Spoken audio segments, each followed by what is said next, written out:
Today on the channel, a special episode. We're going to review a Basecamp electric skateboard. I'm going to use this board to skate to my FPV Spot. Hey guys, I'm Rebecca. You have a chance to win this DJI FPV drone, the case, and 2 batteries. We're gonna choose one of the next 100,000 subscribers to be our lucky winner. So please subscribe, good luck, and happy FPV. What's up guys, welcome back to the channel. Today I have something from a company called Basecamp, and they do have an Amazon store. I'll try to put the link down below. You can check out the link. I don't care if you buy it or you don't buy it, but this is all about just getting to my location today and taking our happy doggy out for a ride because she's 1 year old today. Happy FPV is 1 year old. So put some comments down below, like this video, and share it with a friend. I appreciate that for happy doggy. But she is going to come with us today with all the gear. I have the DJI Avata out as well. We're going to take that in my case. We're going to take the DJI FPV goggles, and this board has about a 10-mile range, so I should be fine skating to my spot. It also has kind of a shorter deck than some of the long boards, so if you're looking for a board that's kind of like short, stubby, and compact, this one kind of has like an old school skateboard deck type of design with like a snub nose, and it has a little bit of a kicktail on the back, which I really like. So some of the other skateboards that I've seen that are electric don't have a kicktail. They don't have hardly any concave to them, a little bit of concave a lot of times, but zero kicktail. So it does have oversized wheels on here. These are 85A Basecamp wheels. It's got the electric battery pack on the bottom. It has a single motor in the very back for that kind of slow, chill ride. And you can also, if the battery dies, you can still kick push this one, which is super cool. So kick push it like a regular skateboard if you run out of battery. This one's much lighter, carried into a store. It has an extended front truck, and I didn't have any problems with wheel bite on this one, so I never used the skate key. But again, I'm about 160 pounds. If you're over 200 pounds, you want to use the skate tool that came with it to tighten up the trucks before you go out for your first ride. Now you also get an AC wall charger. Plug it into a US outlet for 110 and charge it right on the side right here. There's a little spot that opens and closes. Put that charger in there and it charges under 3 hours time for a full charge and a 10-mile ride. It also came with kind of a nose protector that I put on the front of the board, and that's nice if you come up to a curb or a sidewalk, if you curb it, or if your kid takes it off across the street like mine have done and slammed it into a curb using the throttle. So the remote itself has an internal battery, 4-speed modes on there, and it has a reverse function, which I never use because the reverse function will pretty much throw you off the board. It'll come to a slow stop, and then all of a sudden you're like, what the hell's going on? You don't realize you pushed the reverse, but all of a sudden it starts going the other direction. Immediately throws you off the board. So I wish China would stop putting reverse on electric skateboards. We don't need that unless you're gonna ride this thing backwards, but I don't know why the hell you would. It has a power button, acceleration on this little wheel right here at the top, and a brake in the very pulling it back will bring the board slowly to a stop. And it actually does work going down a hill.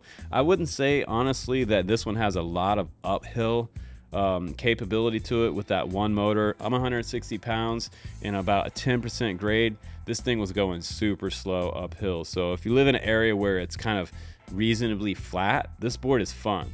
But for hills and things like that, the Basecamp board is not for hills. So if you live in Portland, where there's a lot of hills and stuff like that, Oregon or Washington, forget it.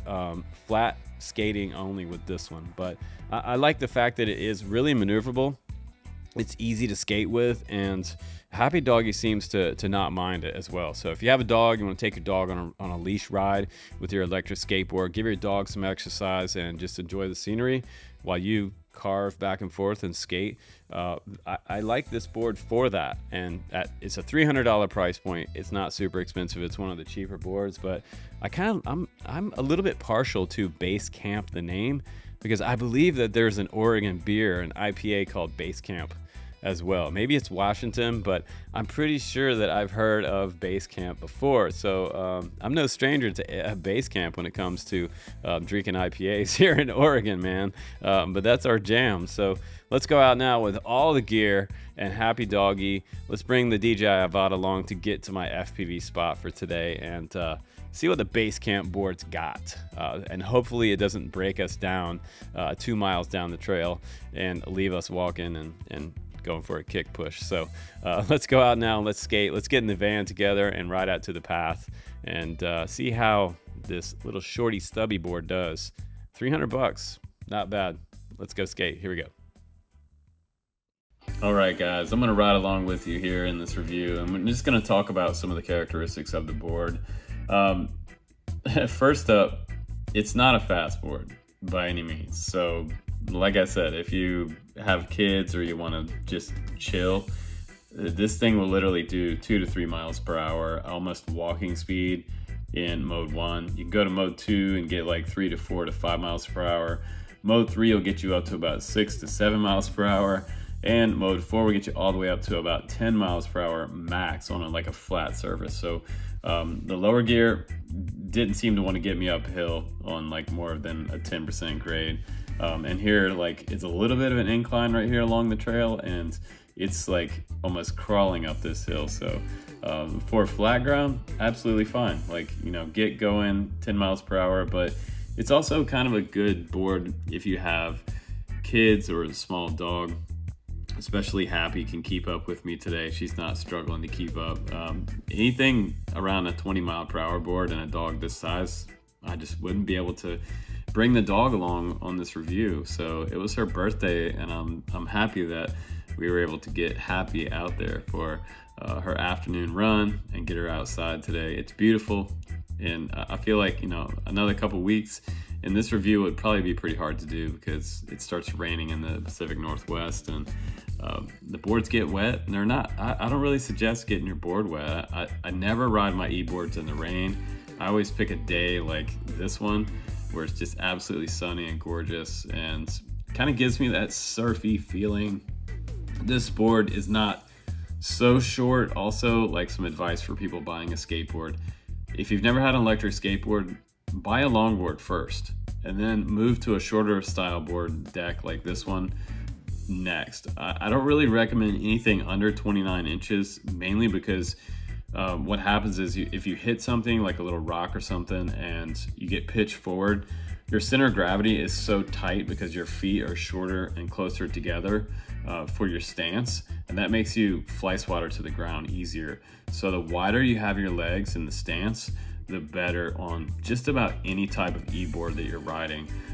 And kind of leaning into it a little bit as you take off will give you a lot more stability, and then easing off as you get going, and try to put more weight on the back foot.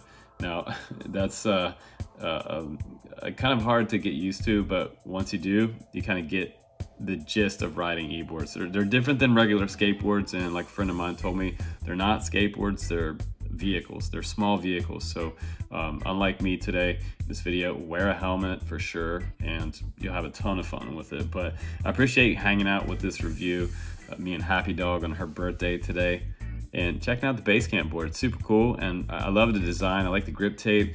I like the fact that there's an IPA called Basecamp as well. So super cool. I'm glad to have this board, and for a 10-mile range, who cares? 300 bucks. It's fun. So I appreciate them. Send it to me.